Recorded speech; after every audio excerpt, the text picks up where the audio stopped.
أعوذ بالله من الشيطان الرجيم. بسم الله الرحمن الرحيم. الحمد لله رب العالمين، والصلاة والسلام على أشرف الخلائق أجمعين، سيدنا وسيد الأولين والآخرين، حبيبنا وحبيب إله العالمين، إمام المرسلين وخاتم النبيين، أبي القاسم المصطفى محمد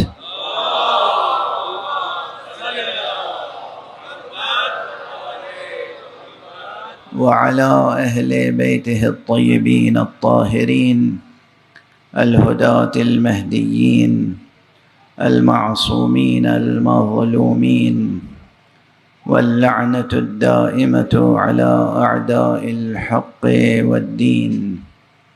أما بعد، فقد قال الله تعالى عز اسمه في محكم كتابه ومتقن خطابه: بسم الله الرحمن الرحيم. إنما المؤمنون الذين آمنوا بالله ورسوله ثم لم يرتابوا وجاهدوا بأموالهم وأنفسهم في سبيل الله، أولئك هم الصادقون. صدق الله العلي العظيم.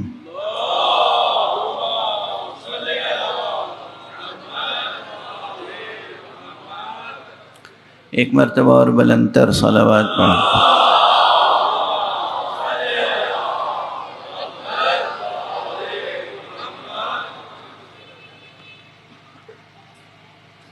برادران عزیز،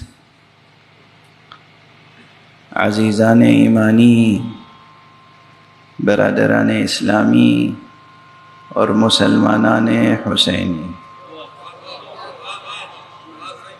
جب بھی میں خطاب کرتا ہوں اور مسلمانان حسینی کہہ کر خطاب کرتا ہوں تو مجھے خود بھی ایک مسرت ہوتی ہے، اور یقیناً آپ حضرات بھی مسرور ہوتے ہوں گے، اس لیے کہ اس کرۂ ارض پر اس سے بڑا کوئی شرف نہیں ہے کہ مسلمان ہو اور حسینی ہو۔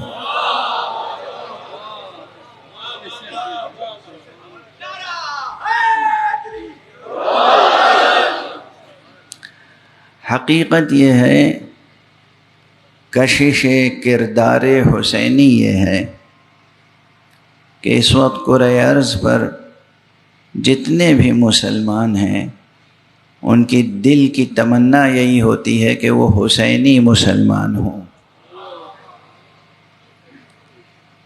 یزیدی مسلمان کوئی ہونا پسند نہیں کرتا، اگرچہ یہ ترکیب بھی درست نہیں ہے، اس لیے کہ جو خود مسلمان نہ ہو اس کی طرف نسبت دے کے کوئی مسلمان کیسے ہو سکتا ہے؟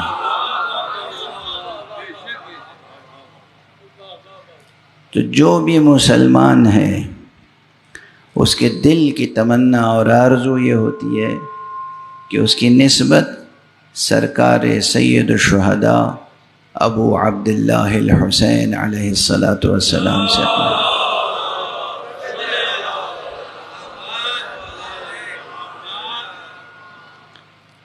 یعنی وہی سچا مسلمان ہے، سچا مومن ہے، اصلی مسلمان ہے، اصلی مومن ہے۔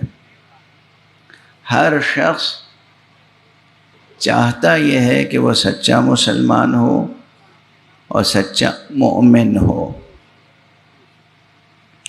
اور یہی خواہش، یہی آرزو، یہی تمنا ہونی چاہیے۔ اگر کوئی مسلمان ہے تو عادتاً مسلمان نہیں ہونا چاہیے، ارادتاً مسلمان ہونا چاہیے۔ اگر کوئی مسلمان ہے تو اسے نسلاً مسلمان ہونا کافی نہیں ہے، اصالتاً مسلمان ہونا ضروری ہے۔ یہ اویئرنیس جو ہے یہ کم لوگوں میں ہے۔ یہ بات بہت ہی عجیب ہے اور تکلیف دہ ہے کہ یہ اویئرنیس، یہ بیداری یہ کم لوگوں میں ہے کہ وہ خود یہ سوچیں اور یہ تمنا کریں، آرزو کریں کہ پروردگار ہمیں ایک سچا، اچھا، اصلی مسلمان بنا دے۔ اس آیت کریمہ میں یہی موضوع ہے کہ سچا مسلمان کون ہوتا ہے، سچا، اچھا، پکا، اصلی مسلمان کون ہوتا ہے۔ یہ اس آیت کا موضوع ہے جو میں نے ابھی تلاوت کی ہے آپ کے سامنے۔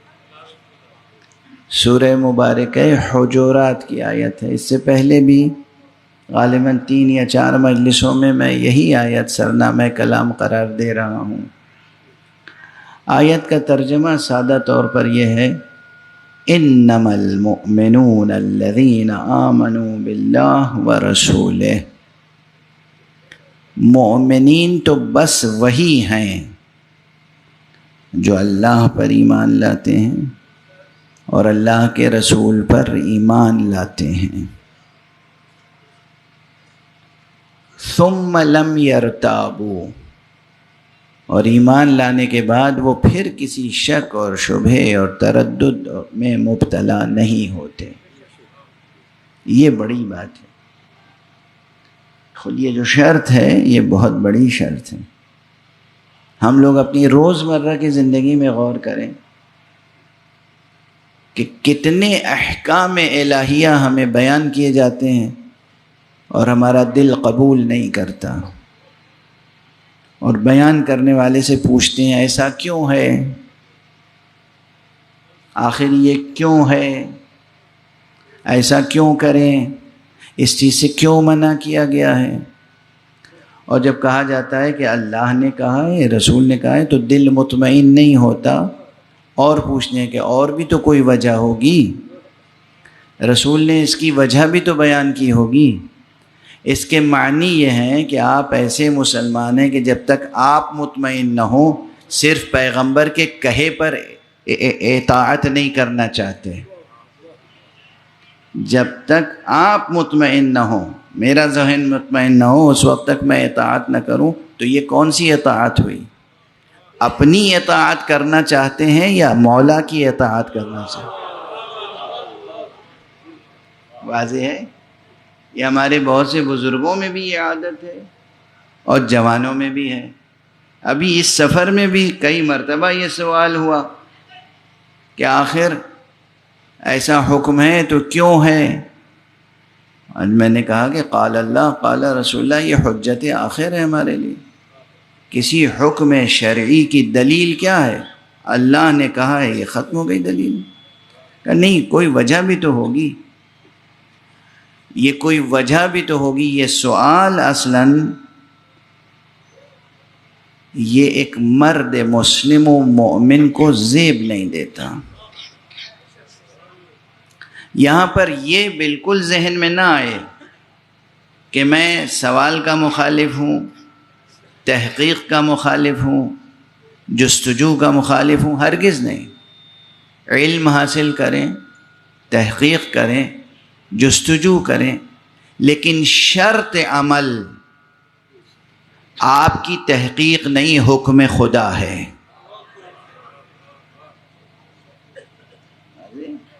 تحقیق کرتے رہیں، بالکل علم حاصل کریں۔ کس نے روکا ہے؟ کس نے منع کیا؟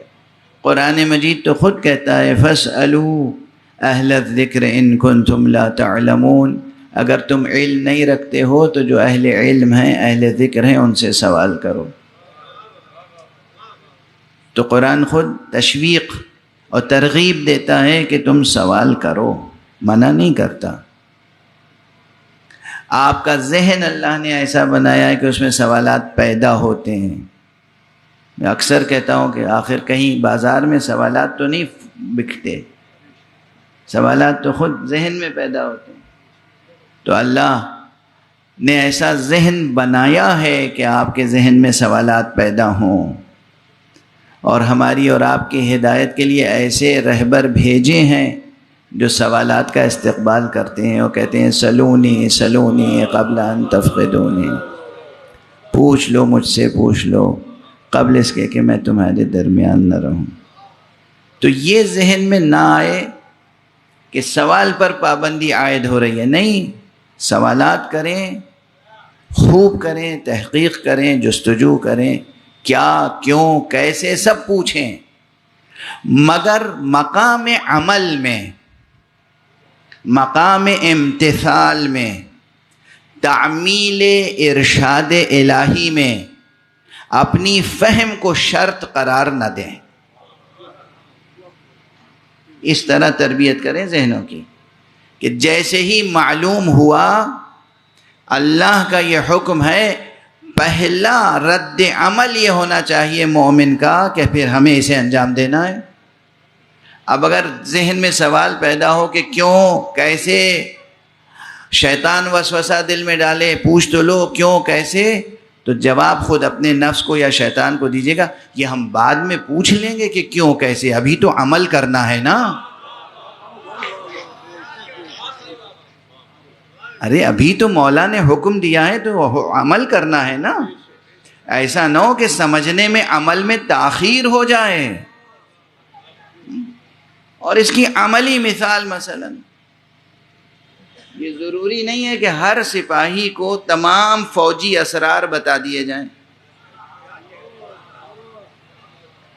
بہت سے لوگ کہتے ہیں نا کہ آخر دین فطرت ہے اور آسان ہے اور سہل ہے، ہر ایک کی سمجھ میں آنا چاہیے، اور یہ کون سے اسرار ہیں، رموز ہیں، راز کی باتیں ہیں، بطون ہیں، یہ کون سے ہیں جو علماء ہی جانتے ہیں، فقہا جانتے ہیں، ہمیں نہیں بتائے جا سکتے یا نہیں بتائے جاتے۔ تو اس کی ایک مثال سادہ سی یہ ہے کہ ایک ملک ہے، ملک کی محافظت کرنے والی فوج ہے، فوج کے سربراہ ہیں، وہ سربراہ بہت سی مصلحتیں اور اسرار سمجھتے ہیں اور جانتے ہیں، اور ہر سپاہی وہ تمام اسرار نہیں سمجھتے، مگر اگر اوپر سے حکم ہو جائے تو سپاہی پر عمل کرنا لازم ہے۔ یہ نہیں کہ جب تک ہمیں مصلحت نہیں معلوم ہوگی، راز نہیں معلوم ہوگا، اسٹریٹجی معلوم نہیں ہوگی، سیکریٹس نہیں معلوم ہوں گے، ہم تو نہیں عمل کریں گے۔ نہیں، جب آپ اس لائق ہوں گے تو بتا دیا جائے گا، ابھی تو عمل کا مقام ہے، ابھی تو ایک صلوات پڑھ دیجئے محمد والے۔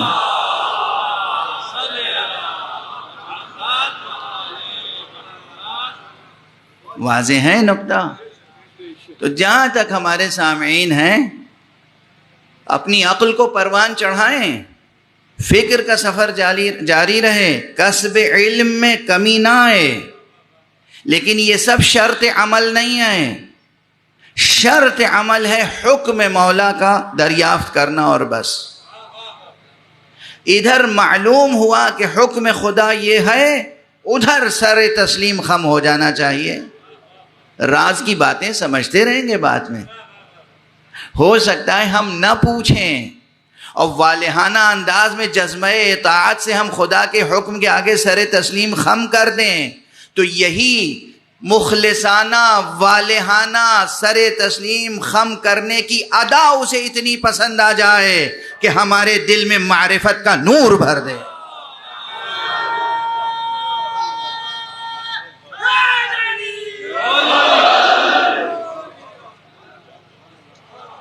اسی جذبے سے عمل کرنے کا نام سیر و سلوک ہے، اور کچھ نہیں۔ سمجھ بوجھ کے، مصلحت دیکھ کے، اپنا نفع نقصان دیکھ کے عمل کیا تو یہ اطاعت نہیں ہوئی، یہ تو تاجرانہ عبادت ہوئی۔ یاد ہے نا مولا کا جملہ، اے پروردگار، میں نے کسی نہ خوف سے تیری عبادت کی ہے، نہ کسی لالچ سے عبادت کی ہے، میں نے تو تجھے عبادت کے لائق دیکھا تو عبادت کی ہے۔ تو عبادت پہ یہاں حضرت امام صادق علیہ السلام کا جملہ،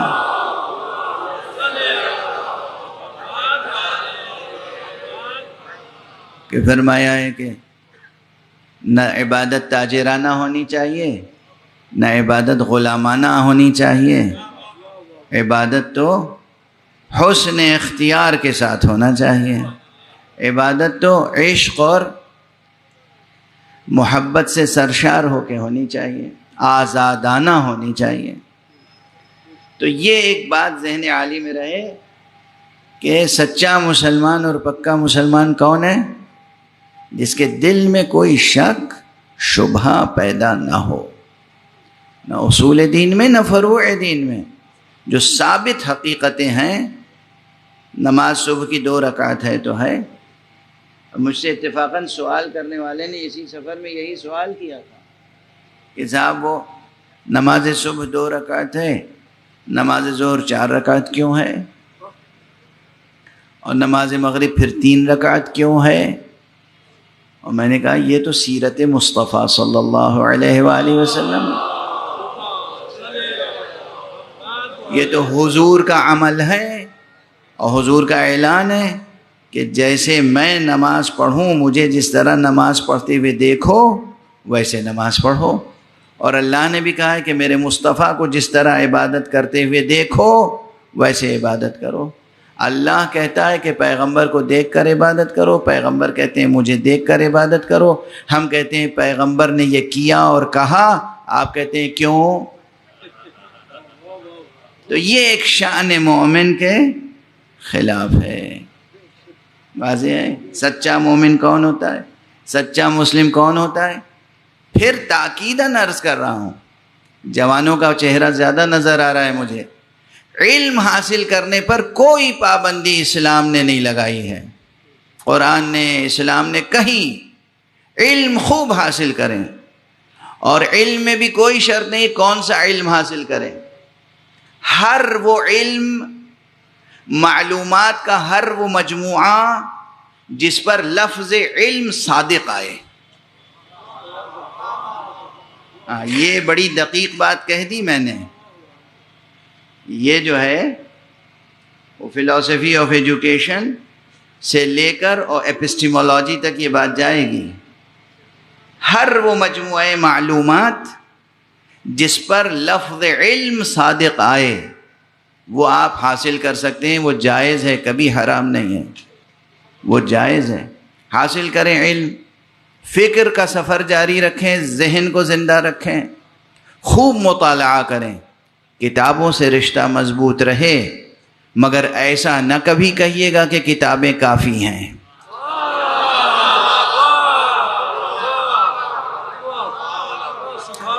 کتابوں سے رشتہ مضبوط رہے، مگر کتاب کبھی بغیر استاد کے کافی نہیں ہوتی۔ کتاب کبھی بغیر استاد کے کافی نہیں ہوتی۔ اگر کتاب کافی ہوتی نا تو اللہ سبحانہ و تعالیٰ قادر مطلق ہے یا نہیں ہے؟ خانہ کعبہ کی چھت پر ایک بڑا سا جنت سے بنا ہوا زمرد کا، یاقوت کا، عقیق کا، مرجان کا بڑا سا ایک نسخہ، وہ پہلے وہ جسے کہتے ہیں سٹینڈ، جسے رحل جو ہے وہ خانہ کعبہ کی چھت پہ آ کے رکھ دیا جاتا، اور اس کے بعد قرآن مجید نازل ہوتا، اور جبرائیل آسمان و زمین کے درمیان ندا کر دیتے، آؤ دیکھو آسمان سے تمہاری ہدایت کے لیے کتاب آ گئی ہے،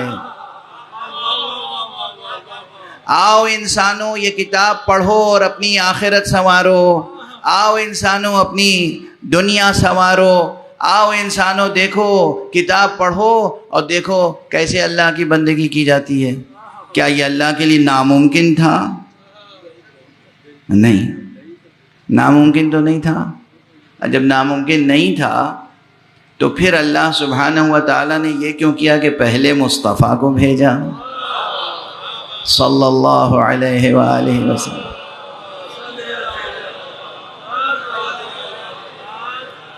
اور اس کے بعد جبرائیل کے ذریعے سے قرآن پھر بھی مصحف کی شکل میں نہیں بھیجا، قلب مصطفیٰ پہ نازل کیا۔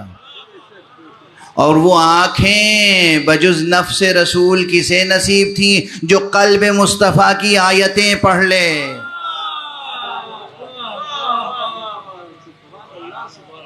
قلب پیغمبر پہ قرآن نازل ہوا، پھر قرآن اپنی زبان سے حضور پڑھ کے سناتے تھے، آیتیں تلاوت کر کے سناتے تھے، اور پھر اس پر عمل کر کے دکھاتے تھے۔ تو یاد رکھیے کہ کتاب تنہا کافی نہیں ہے، مگر کتابوں سے بھی رشتہ جڑا رہے اور ہر فن کے استاد اور معلم سے بھی رشتہ جڑا رہے۔ یہ تو آپ کی ثقافت کے لیے عرض کر رہا ہوں کہ تہذیب و ثقافت و کلچرلی آپ ہمیشہ ترقی کرتے رہیں، لیکن ایمان کے مرحلے میں وہ پہلی اور آخری بات ہے۔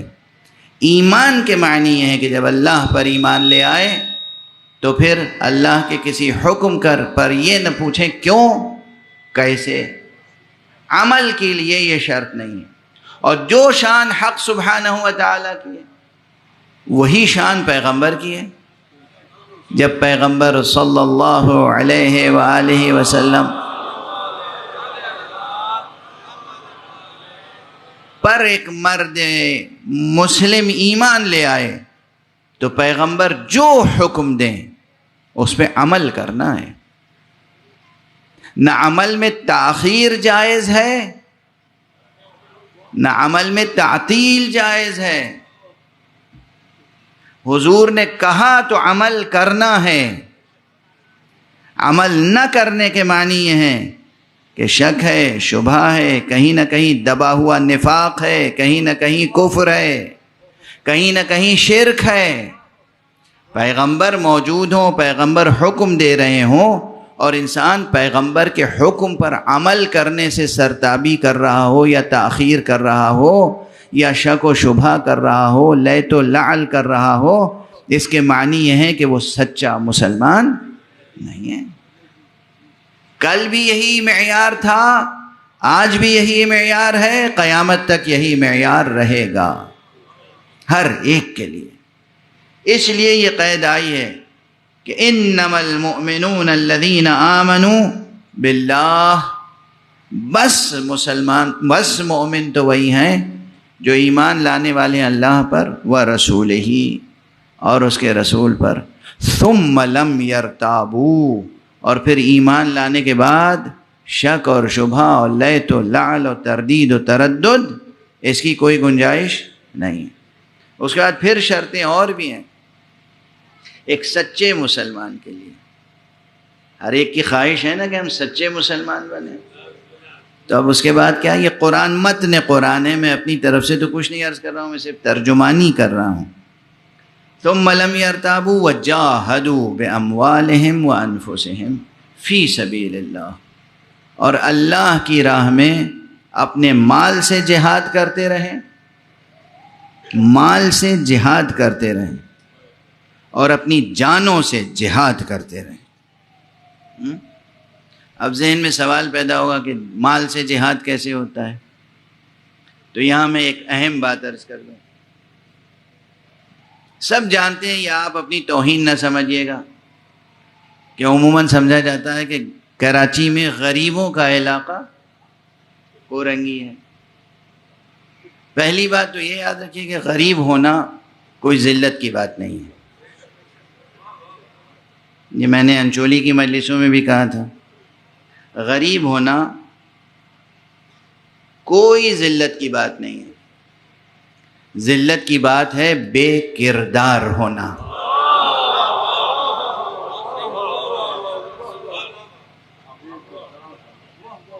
اصل جو انسانی دولت ہے نا وہ کردار ہے۔ کردار وہ دولت ہے جو چوری نہیں کیا جا سکتا۔ باقی تو آپ روپے پیسے سونا چاندی لا کے جمع کر لیں، خدا نخواستہ کسی بھی وقت کوئی چور آ کے چوری کر سکتا ہے، ڈکیتی ہو سکتی ہے، چوری ہو سکتی ہے، وہ مال آپ کے پاس نہیں رہ جائے گا۔ کردار وہ دولت ہے اور علم وہ دولت ہے جسے ہم لوگ ادبی تعبیر میں کہتے ہیں دولت بیدار۔ یہ سنی ہے ترکیب؟ پرانے اساتذہ کا جب کلام پڑھیں گے، اسی لیے میں کلاسیکی لٹریچر کے مطالعے پہ زور دیتا ہوں، تو اس میں ایک ترکیب آتی ہے دولت بیدار۔ بیدار یعنی جاگتا ہوا یا جاگتی ہوئی۔ دولت کون سی ہے جو جاگتی ہوئی دولت ہو؟ چور چوری کرتا ہے تب جب آپ سو جاتے ہیں یا غافل ہو جاتے ہیں. اگر دولت خود جاگتی ہوئی ہو تو کون چوری کر سکتا ہے؟ یہ تو لفظی رعایت سے میں نے بات کہی، یہ تو صرف لفظی رعایت سے بات کہہ دی میں نے. دولت بیدار کہتے ہی ہیں کردار کو، حسن عمل کو اور حسن فکر کو، علم کو. علم ہے دولت بیدار، ایمان ہے دولت بیدار، کردار ہے دولت بیدار. تو اگر کردار ہے آپ کے پاس تو دنیا میں کوئی آپ کو حقیر یا ذلیل نعوذ باللہ نہیں سمجھ سکتا. لیکن غریب رہنا کوئی اچھی بات بھی نہیں ہے.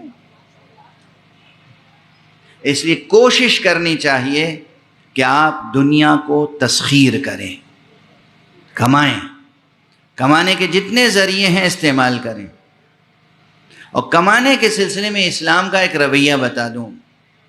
فقہ اسلامی اور اہل بیت نے جو سکھایا ہے وہ بتا رہا ہوں، کان کھول کے سنیے گا. اور جو کہہ رہا ہوں کہا سنا یاد رکھیے گا، بھلا نہ دیجیے گا، ٹھیک ہے؟ ہمارے ہاں جو کلچر ہے ایک عرصے سے، اس میں سب سے پہلے بچوں کو تیار کرتے ہیں ملازمت کے لیے. کس لیے؟ سروس، ملازمت، سروس، ملازمت. اور سب سے بڑی فکر یہ ہوتی ہے کوئی سرکاری ملازمت مل جائے. یہ فکر بنیادی طور پر غلط ہے. اسے کھرچ کھرچ کے دل سے، دماغ سے نکال دیجئے، مٹا دیجئے. احادیث معصومین کی پڑھیے جو معاش کے سلسلے میں ہے، کتاب المتاجر، کتاب المقاصد اور اس کے متعلقہ جو ابواب ہیں، احادیث پڑھیں. معصومین نے بہت ہدایتیں دی ہیں روزی روٹی کے مسئلے پر، امور معاش پر. اس میں سب سے زیادہ زور دیا ہے تجارت پر. بزنس کریں، چھوٹے سے بزنس سے آغاز کریں، خود بخود اللہ برکت دے گا. کوئی بزنس ذلیل نہیں ہوتا. آپ مال رکھ رہے ہیں، بیچ رہے ہیں. بزنس میں کیا ہے؟ آپ کی خودی آزاد ہے، آپ آزاد ہیں. واضح ہے؟ آپ آزاد ہیں. یہ علت وہ ہے. یہ کیوں؟ یہ معصوم نے خود بتایا ہے. کہ جب تم اپنی محنت یا اپنا وقت فروخت کر دیتے ہو، کسی کے یہاں ملازمت کرتے ہو، تو تم گویا غلام ہو جاتے ہو، تمہاری آزادی سلب ہو جاتی ہے. اس لیے تم تجارت کرو، پہلی بات، یا پھر زراعت کرو. دوسری بات، زمین ہے زراعت کرو. ہزاروں چیزیں زراعت کی ہیں. طرح طرح کے نئے نئے طریقے زراعت کے پیدا ہو گئے ہیں. زراعت کریں، تجارت کریں. پھر صنعت ہے. صنعت، تجارت اور زراعت کے ساتھ صنعت ہے. یہ سب معصومین نے سکھایا ہے. صنعت یہاں تک فرمایا کہ مجھے حیرت ہے کہ جس کے پاس مٹی اور پانی ہے وہ بھوکا کیسے رہ سکتا ہے. یعنی کچھ نہیں تو مٹی سے، پانی سے مٹی گوندھ کے کھلونے بنا کے بیچ سکتے ہو، مٹی کے برتن بنا کے بیچ سکتے ہو، مٹی سے نہ جانے کیا کیا کچھ بنا. یہ معصوم کا جملہ ہے، میرا جملہ نہیں ہے. کہ حیرت ہے مجھے کہ جس کے پاس مٹی اور پانی ہو وہ بھوکا کیسے رہ سکتا ہے. تو صنعت، کچھ بنانا اور بیچنا، ٹھیک ہے. انڈسٹری، صنعت، زراعت، ایگریکلچر اور تجارت، یہ تین چیزوں کو سب سے زیادہ معصومین نے فوقیت دی ہے. چوتھی اور آخری منزل پر کہا کہ اگر کچھ نہ کر سکو اور قوت لا یموت یعنی جینے کے لیے کچھ ضروری ہو تو پھر جاؤ کسی کی ملازمت کر لو، کوئی حرج نہیں ہے. یاد رہے گی یہ بات؟ آخر تک پہنچ رہی ہے بات؟ ہماری مائیں بہنیں سن رہی ہیں؟ اللہم صل.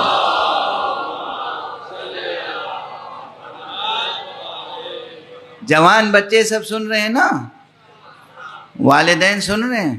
اب ذہنوں کی تربیت کیسے کریں گے آپ؟ روز اول سے سروس کی بات سوچیں گے بھی نہیں. اس فقیر کی بات یاد رکھنا، اگر یاد رکھ لی یہ بات، تو اسی معاشرے میں دیکھیے گا کیسا انقلاب آتا ہے. سروس کی فکر ہی نکال دیجیے دل دماغ سے. یہ رونا ہی چھوڑ دیجیے کہ یہ حکومت ایسی آئی ہے کسی کو نوکری نہیں دیتی. ارے حکومت نوکری دے یا نہ دے، سمجھ میں آ رہی ہے؟ آپ کو تجارت کرنی ہے، ہزاروں، زمین تا آسمان، کروڑوں ذریعے ہیں روزی روٹی کمانے کے. کتنی قسم کی تجارتیں ہو سکتی ہیں. ابھی ایک عزیز ملے مجھے یہاں پر، انہوں نے اپنا اخبار دیا، اللہ ان کی توفیقات میں اضافہ فرمائے. یہ جو اخبار چھپتے ہیں یہ بھی نہ جانے کیا مریضانہ ذہن ہوتا ہے اخبار والوں کا. اس میں صفحوں کے صفحے نہ جانے کیا کیا چھاپتے ہیں. دو موضوعات پر صفحات مخصوص ہونے چاہیے، ایک تعلیم، ایک تجارت. تعلیم یعنی دنیا میں کن کن نئے کورسز کو انٹروڈیوس کیا جا رہا ہے، یہ ہمارے بچوں کو معلوم ہونا چاہیے. ڈھونڈ کے، یعنی ہر اخبار کے دفتر میں ایک ایسا شخص ہونا چاہیے جس کو یہ وظیفہ دیا جائے کہ تم تلاش کرو پوری دنیا میں نیا کون سا کورس آیا ہے، نیا کون سا سلیبس انٹروڈیوس ہوا ہے، نیا کون سا طریقہ تعلیم ایجاد ہوا ہے، تاکہ وہ ہمارے جوانوں اور بچوں کو بھی معلوم ہو جائے. کرائم رپورٹرز تو بہت ہوتے ہیں کہ دنیا میں کہاں جرم ہوا اور کیسے جرم ہوا، کس طریقے سے جرم ہوا، تاکہ وہاں جن لوگوں نے جرم کیا ہے ہمارے بچے جرم کرنا نہیں بھی جانتے تو خبر پڑھ کے سیکھ لیں کیسے جرم ہوتا ہے. خبر پڑھ کے سیکھ لیں بچے کے کیسے. کرائم رپورٹنگ نہ کیجئے، ایجوکیشن پہ رپورٹنگ کیجئے. اور دوسرے، دنیا میں کون سی چھوٹی بڑی تجارتیں ہیں جو انسان کر سکتے ہیں. واضح ہے اس مجمع میں بہت سے صحافی ہوں گے اس وقت بالفعل یا مستقبل میں صحافی بننے والے ہوں گے، تو انہیں یہ معلوم ہونا چاہیے کہ نیشن کی تربیت کے لیے، قوموں کی ترقی کے لیے کن موضوعات پر ہمیں کام کرنا ہے، کن سبجیکٹس پہ کام کرنا ہے، کیا بتانا ہے جوانوں کو. تعلیم کی راہیں کھولنی ہیں، تجارت اور رزق و روزی کی راہیں کھولنی ہیں. واضح ہے؟ یہ تو درمیان میں بات آ گئی تھی. لوگ کہیں گے یہ ممبر سے کہنے والی بات نہیں ہے، میں سمجھتا ہوں ممبر ہی سے کہنے والی بات ہے. ایک صلوات پڑھ لیجئے محمد.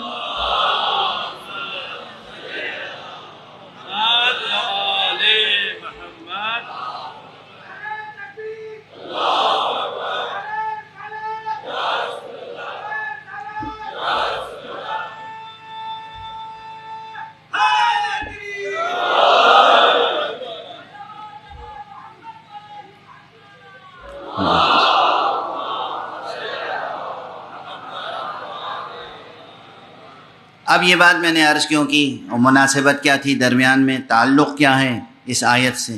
اس آیت نے کہا وَجَاهَدُوا بِأَمْوَالِهِمْ، اور وہ ہیں پکے سچے مومن مسلمان جو اپنے مال سے بھی جہاد کرتے ہیں. اور مال ہوگا نہیں تو جہاد کیسے کریں گے؟ اس لیے اللہ کی خاطر قربتاً اللہ مال کمانا بھی جہاد ہے. صرف یہ نہیں کہ آپ نے کما لیا، بہت پیسہ ہے آپ کے پاس، اب اس پیسے کو اللہ کی راہ میں خرچ کرنا جہاد ہے. نہیں، مال کمانا بھی جہاد ہے. اسی لیے معصوم کی حدیث ہے، یہ حدیث نہ سنی ہوگی، شاید کسی نے سنائی نہ ہو آپ کو. اس لیے معصوم نے کہا اگر کوئی شخص اپنے رزق حلال کے لیے جد و جہد کرتا ہوا مر جائے تو وہ بھی شہید مرتا ہے. سمجھ میں آئی بات؟ اپنے قد یمین سے، قوت بازو سے، اپنی فہم سے، اپنی فراست سے، اپنا پسینہ بہا کر، تجارت کر کے، زراعت کر کے، صنعت و حرفت کے ذریعے سے. اور کتنے فنون ہیں، کتنے آرٹس ہیں کہ جو آپ گھر بیٹھے ان کے ذریعے سے کما سکتے ہیں بغیر کسی کے ملازم ہوئے. تو اللہ کی خاطر اپنے عزت نفس کو بچانے کے لیے، اللہ کی خاطر اپنے بیوی بچوں کے رزق و روزی کا انتظام کرنے کے لیے، اللہ کی خاطر اس نیت سے زیادہ کمانے کی فکر رکھنا کہ ہم اپنے خرچے سے زیادہ کمائیں تاکہ جو بچے وہ اللہ کی راہ میں لٹائیں. یہ سب کیا ہے؟ جہاد. یہ سب جہاد ہے. یہ دنیا والے صرف تلوار سے جہاد کو جہاد کہتے ہیں. دیکھیں جہاد کی کتنی سینکڑوں قسمیں ہیں جہاد کی، جہاں ایک قطرہ لہو کا نہیں ٹپکتا اور انسان کو جہاد کا بھی ثواب ملتا ہے، شہادت کا بھی ثواب ملتا ہے. یہ ہے دین. یہ ہے دین. خالی عوام الناس کو، جاہلوں کو اور فقیروں کو، محتاجوں کو، مفلسوں کو، جسے کہتے ہیں کہ ان کا برین واش کر کے ان کے ہاتھ میں اسلحہ دے دینا اور کہنا کہ اللہ کی راہ میں جہاد کیجئے، یہ ظلم ہے امت پر. سینکڑوں ہزاروں طریقے جہاد کے ہیں جہاں خون کا ایک قطرہ نہیں ٹپکتا اور اللہ جہاد کا بھی ثواب دیتا ہے اور شہادت کا بھی ثواب دیتا ہے. وَجَاهَدُوا بِأَمْوَالِهِمْ، اور وہ جو اپنے مال سے جہاد کرتے ہیں اللہ کی راہ میں وہ بھی سچے پکے مسلمان اور مومن ہوتے ہیں. وَبِأَنفُسِهِمْ، اور آخری شرط یہ ہے کہ اور اپنے نفس کو اللہ کی راہ میں قربان کرتے ہیں. وہ تو ہے یہ بلند ترین قربانی. اب یہاں درمیان میں اور مثال دے دوں تاکہ آپ اس بحث کو فراموش نہ کریں کبھی. وہ جہاد جس میں مرد اور عورت برابر سے جہاد اور شہادت کا ثواب پا سکتے ہیں وہ یہی مالی جہاد ہے. عورتیں بھی کوشش کریں کمانے کی، عورتیں بھی کوشش کریں بزنس کرنے کی. یہ جو پرانا یہ تمام علماء تشریف فرما ہیں یہاں پر، ان سے پوچھئے گا وہ جو ٹریڈیشنل ایک کانسیپٹ کلچرل چلا آ رہا ہے کہ عورت گھر کے کام کاج کے علاوہ کچھ نہ کرے، وہ درست کانسیپٹ نہیں ہے. عورت حجاب میں رہے، عورت جو ہے وہ اپنی عفت کو بچائے، اپنی حرمت و عظمت کو بچائے، لیکن اس کے ساتھ دنیا کا ہر بڑا کام عورت کر سکتی ہے. اور اگر تجارت کے لیے خاص طور پر یہ ہو کہ عورت تجارت کیسے کرے گی، تو سب سے پہلا نمونہ اسلام کی خاتون اول آقائے نامدار سرکار رسالت مآب محمد مصطفیٰ صلی اللہ علیہ وآلہ وسلم کی وہ بیوی جو شریک حیات معراج مصطفیٰ تھی، جناب خدیجۃ الکبریٰ سلام اللہ علیہا.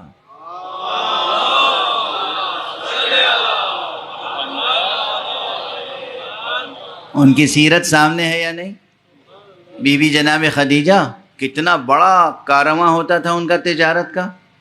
خود اپنے بیت الشرف میں رہتی تھیں اور ان کے بہت سے ملازمین، غلام، کنیزیں یہ سب تھے کہ جو ان کے تجارت کے کارواں کو لے جاتے تھے. بعض کتابوں میں یہ صراحت ہے کہ اس زمانے میں پورے عرب میں سب سے بڑا تجارت کا کارواں بی بی خدیجہ کا ہوتا تھا.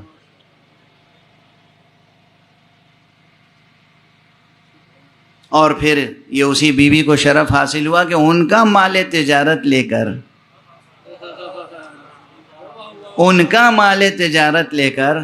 کون گیا تجارت کرنے کے لیے؟ اس کائنات کا سید و سردار، علت تخلیق کون و مکان، صاحب معراج حضرت امام المرسلین خاتم النبیین محمد مصطفیٰ صلی اللہ علیہ وسلم.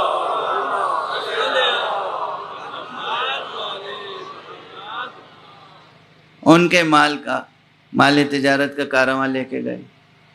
اب میں یہاں پر ان کے فضائل و معجزات بھی بیان کر سکتا ہوں، لیکن میں دامن وقت میں بھی گنجائش نہیں ہے.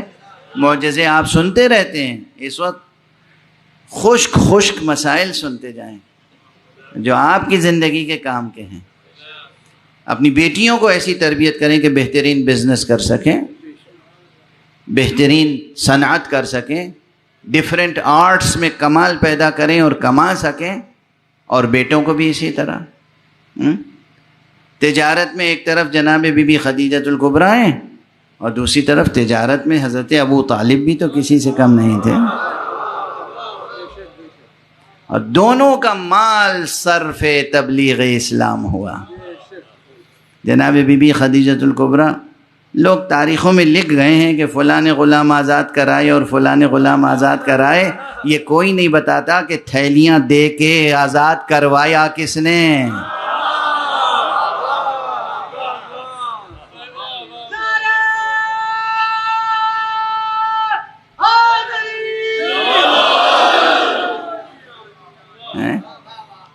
پس پشت کون تھا؟ دولت کس کی خرچ ہو رہی تھی؟ یہ دولت خدیجہ تھی، اور یہ دولت ابو طالب تھی، کہ جو اس وقت مسلمانوں کے کام آ رہی تھی۔ یہ تھا جہاد، جہاں خون نہیں ٹپک رہا تھا زمین پر، مگر جہاد ہو رہا تھا۔ وَجَاهَدُوا بِأَمْوَالِهِمْ وَأَنفُسِهِمْ فِي سَبِيلِ اللَّهِ، اللہ کی راہ میں مال سے جہاد کرتے ہیں، اللہ کی راہ میں اپنے نفس سے جہاد کرتے ہیں۔ اور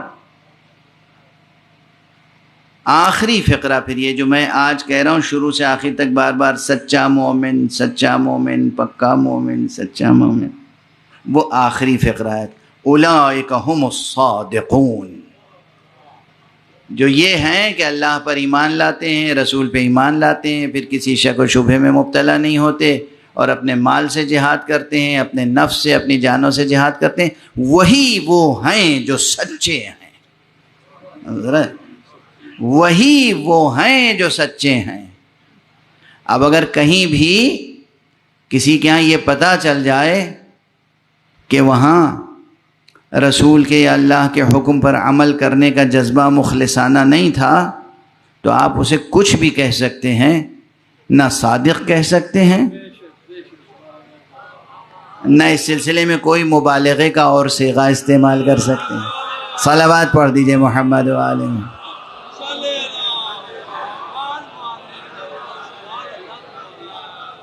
ایک اور صلوات پڑھ دیجئے محمد۔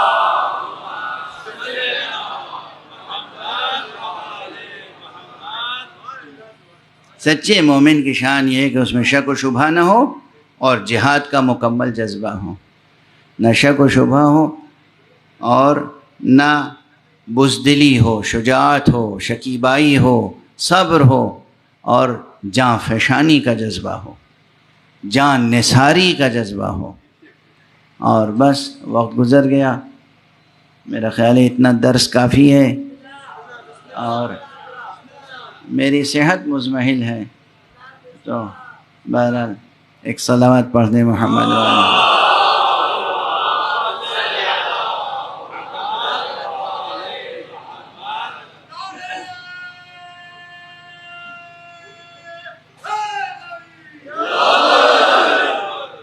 جزاکم اللہ۔ جب انسان سچے جذبے کے ساتھ اللہ کی اطاعت کرتا ہے، اور رسول کی اطاعت کرتا ہے، اور جہاد کرتا ہے اللہ کی راہ میں اپنے مال سے اور اپنے نفس سے، تو پھر اللہ اسے کرامتیں بخشتا ہے، اللہ اسے عزتیں بخشتا ہے، اللہ اسے قوتیں بخشتا ہے، باطنی قوتیں۔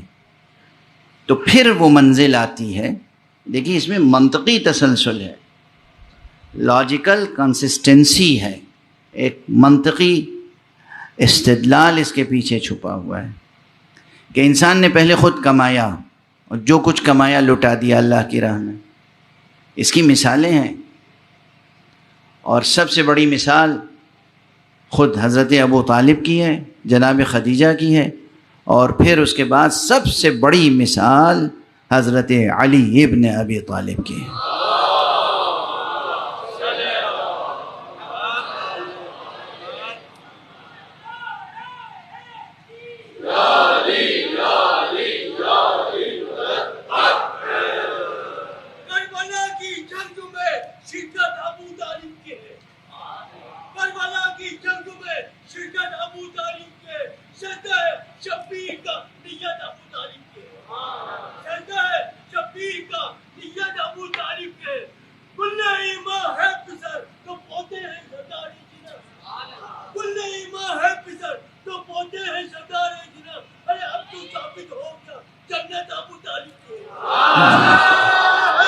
ماشاءاللہ۔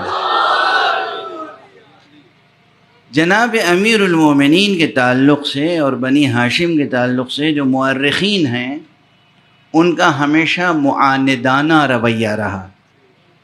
معاندانہ یعنی دشمنی کا رویہ رہا۔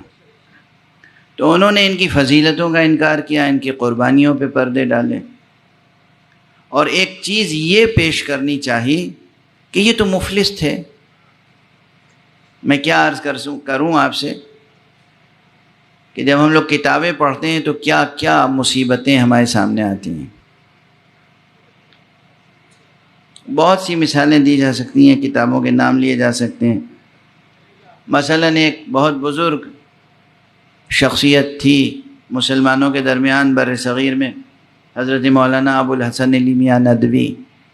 انہوں نے کتاب لکھی المرتضیٰ، المرتضیٰ یہ کتاب لکھی انہوں نے، حضرت امیر المومنین علیہ الصلوۃ والسلام کی سوانح عمری، لیکن بہرحال انصاف نہ کر سکے۔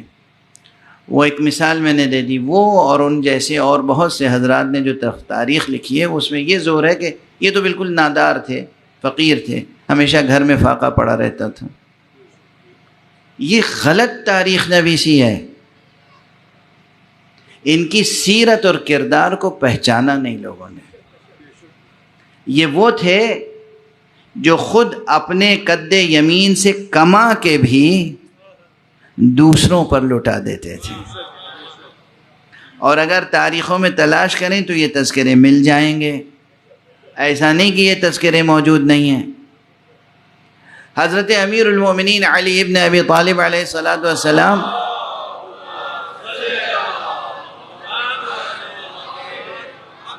کے عقد کی مثلا مثال دیتے ہیں لوگ کہ جب رسول اللہ صلی اللہ علیہ وآلہ وسلم نے پوچھا یا علی کیا ہے تمہارے پاس مہر کے لیے؟ میرے پاس کیا ہے؟ کچھ بھی نہیں ہے۔ اچھا، اس جملے کو لے کے صرف یہ پورٹرے کرنا کہ وہ مفلس تھے، یہ پست لوگ ہی کر سکتے ہیں، کیونکہ جو میں نے اپنی آنکھوں سے بڑے بڑے صاحبان حیثیت کو دیکھا ہے، بڑے بڑے صاحبان حیثیت، اور یہ جملہ نکلتا ہی صاحبان حیثیت کی منہ سے ہے کہ جب آپس میں بیٹھتے ہیں اور کوئی پوچھتا ہے کہ کیا دیں گے، کہتے ہیں ہمارے پاس ہے کیا؟ کچھ بھی تو نہیں ہے، ہم کیا دیں گے؟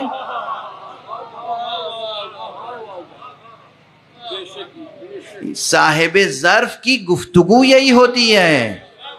دنیاوی دھن دولت اگر صاحب حیثیت کے پاس ہو، جو صاحب ظرف ہو، تو کتنا ہی دینے کا جذبہ رکھتا ہو لیکن کہتا یہی ہے کہ میرے پاس تو کچھ بھی نہیں ہے۔ آپ کسی صاحب حیثیت سے بات کیجئے گا تو وہ ہمیشہ میرے پاس تو کچھ نہیں ہے۔ یہی امیر المومنین کا جملہ تھا، جن کا اختیار عرش تاز فرش ہر شے پر تھا۔ جس پتھر کو اٹھا لیتے وہ چٹان سونے کی بن جاتی، مگر جب رسول نے پوچھا یا علی کیا ہے تمہارے پاس؟ میرے پاس کیا ہے؟ کچھ بھی نہیں ہے۔ اچھا، اس سے بڑھ کر بردباری اور شرافت کی گفتگو نہیں ہو سکتی، اس لیے کہ پوچھنے والا بھی کوئی اور نہیں تھا، رسول اللہ صلی اللہ علیہ وسلم۔ حضور کی ذات گرامی تھی پوچھنے والی، وہ خود سید کائنات، اور یہ خود ان کے روح و جاں۔ لیکن ظاہری اعتبار سے بھی اور تاریخیں دیکھیں تو وہاں یہ روایت مل جاتی ہے کہ رسول سے جس وقت کہہ رہے تھے کہ میرے پاس تو کچھ بھی نہیں ہے، اسی صبح 40,000 درہم اپنی زکوٰۃ ادا کر چکے تھے۔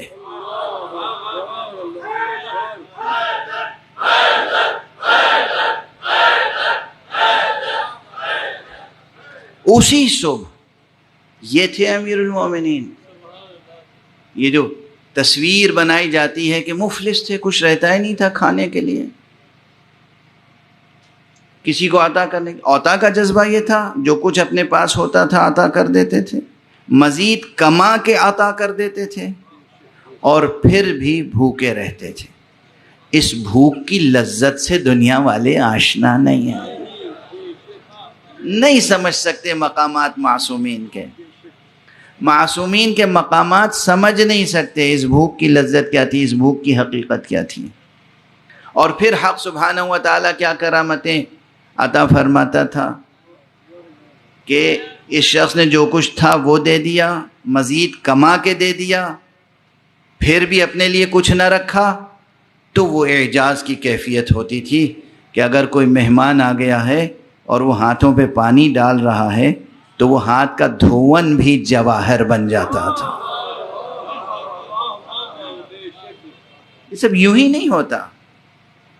ایمان باللہ کمال کے درجے پر ہو، ریاضت خدا کی خاطر کمال کے درجے پر ہو، شفقت خلق خدا پر کمال کے درجے پر ہو، کہیں سے کہیں تک بھی خود غرضی نہ ہو، نفس پرستی نہ ہو، اپنا کوئی خیال ہی نہ ہو، جب بھی خیال ہو تو خدا کا خیال ہو۔ اگر ایسا کوئی ہو تو پھر خدا بھی ہر وقت انہی کے خیال میں رہتا ہے۔ یہی وہ منزل ہوتی ہے جسے کہا جاتا ہے ما تشاؤون الا ان یشاء اللہ، تم تو کچھ چاہتے ہی نہیں ہو مگر وہ چاہتے ہو جو خدا چاہتا۔ ایک صلوات پڑھ دیجئے محمد۔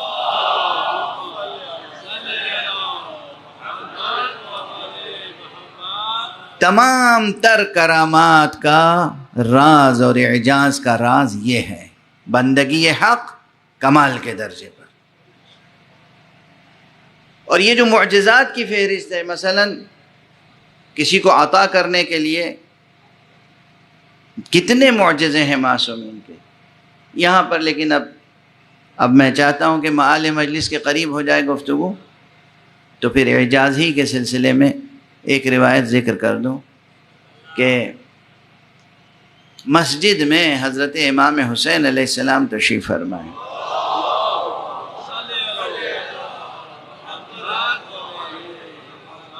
مسجد نبوی میں تشریف فرمائے اور جوان بیٹا آ گیا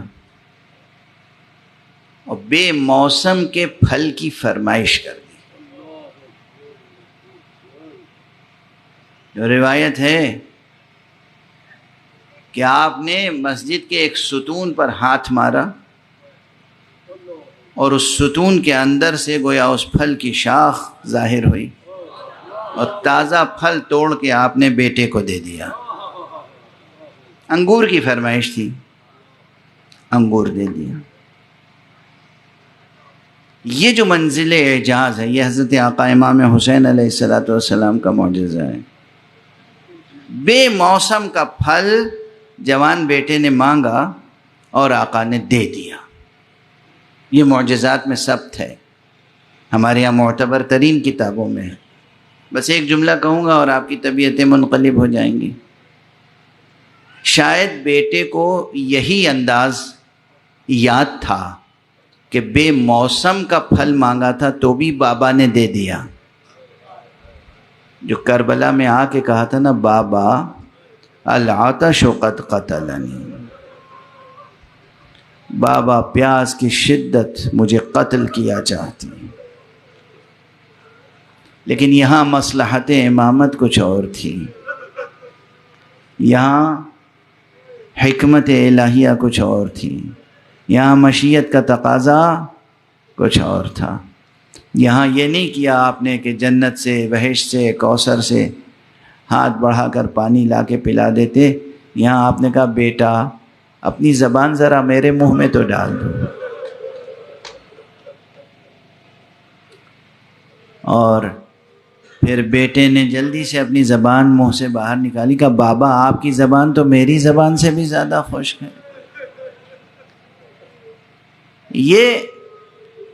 یہ وہ امتحان اور آزمائش و قربانی کی منزل تھی جس سے یہ اولو العزم اللہ کے نمائندے گزرے ہیں۔ اب بس ایک فقرہ اور عرض کر دوں، یہ تو آپ نے روز عاشور آپ کے ذہن میں تازہ ہو گئی ہیں، روز عاشور کی یادیں، لیکن یہ تاریخیں اسیری کی تاریخیں ہیں۔ اس لیے عرض کروں کہ ایک چیز نظر آتی ہے، میں نے بہت تلاش کیا، کسی کتاب میں یہ نہیں ملا، جب تک حضرت عباس زندہ رہے اس وقت تک تو بچے التش التش کرتے رہے، لیکن حضرت عباس کی شہادت کے بعد پھر کسی بچے کی زبان پہ التش کی آواز بلند نہیں ہوئی۔ میں نے تلاش کیا ہے، یعنی اس کے بعد یہ نہیں ہوا کہ جناب سکینہ اور بچوں نے آ کے بابا کا دامن تھاما ہو اور کہا بابا ہم پیاسے ہیں، پانی کا اہتمام کیجیے۔ یہ کوئی روایت نہیں، میری نظر سے نہیں گزری۔ جب تک آقا عباس زندہ رہے بچوں نے پانی کا اصرار کیا۔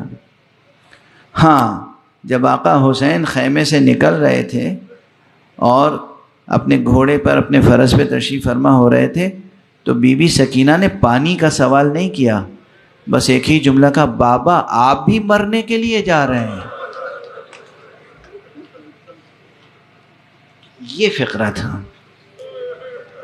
یعنی بعد عباس جری، بعد حضرت سقائے سکینہ، بعد شہادت امام حسین کب تک بچے پیاسے رہے اس کا کوئی اندازہ نہیں کر سکتا۔ اس لیے کہ زندان شام میں تو ہمیں یہ روایت ملتی ہے کہ بی بی جناب زینب کو لوگوں نے بیٹھ کر نماز پڑھتے ہوئے دیکھا، اور جب سید سجاد نے سوال کیا، پھوپھی اماں ہم نے آج تک آپ کو بیٹھ کے نماز پڑھتے ہوئے نہیں دیکھا، کیا سبب ہے کہ آپ بیٹھ کر نماز پڑھ رہی ہیں؟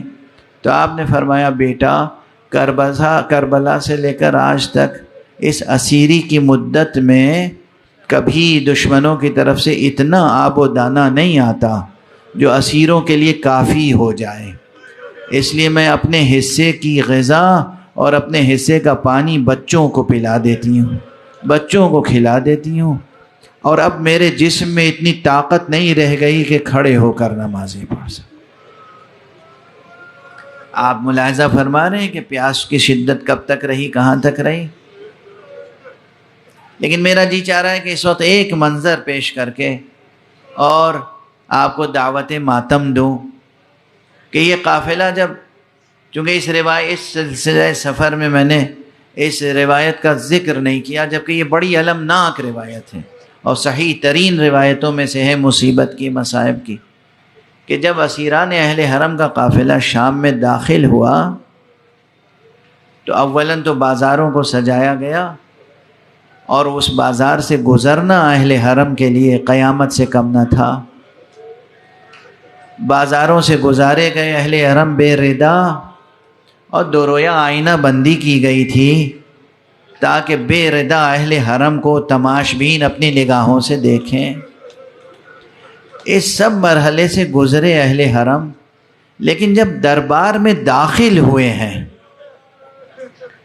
اور ایک صف میں کھڑے کیے گئے تو روایات میں ہیں 12 گلے ایک رسن سے بندھے ہوئے،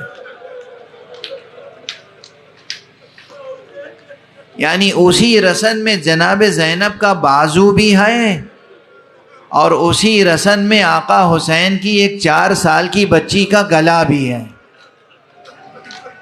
کہتے ہیں کہ حاکم لعین نے خود اپنی آنکھوں سے دیکھا کہ بچی کبھی ایک پاؤں اٹھا لیتی ہے، کبھی دوسرا پاؤں اٹھا لیتی ہے۔ اس نے پوچھا کہ بچی یہ کیا سبب ہے کہ ایک پاؤں اٹھا لیتی ہے؟ بچی نے جواب دیا کہ تو دیکھ رہا ہے ایک رسن ہے، 12 افراد اس میں ہیں، میرا قد چھوٹا ہے، میرا گلا گھٹتا ہے، کس طریقے سے پاؤں نہ اٹھاؤں۔ ایک طرف یہ انداز اور دوسری طرف تخت یزید کے نیچے تشت طلا میں ایک سر رکھا ہوا ہے، جس سر کے ساتھ بے ادبی کرتے ہوئے یزید کے ہاتھوں میں ایک چھڑی ہے، ایک عصا ہے، اور وہ بار بار دندان مبارک سے بے ادبی کرتا ہے۔ بیٹی دیکھ رہی ہے، بیٹا دیکھ رہا ہے، بہن دیکھ رہی ہے، صبر کر رہے ہیں، یہاں تک کہ دربار میں بیٹھے ہوئے ایک رسول کے صحابی کو جلال آیا اور اس نے اٹھ کر کہا، او یزید یہ بے ادبی روک لے، میں نے اپنی آنکھوں سے دیکھا ہے رسول اللہ ان لب و دنداں کو بوسہ دیا کرتے تھے۔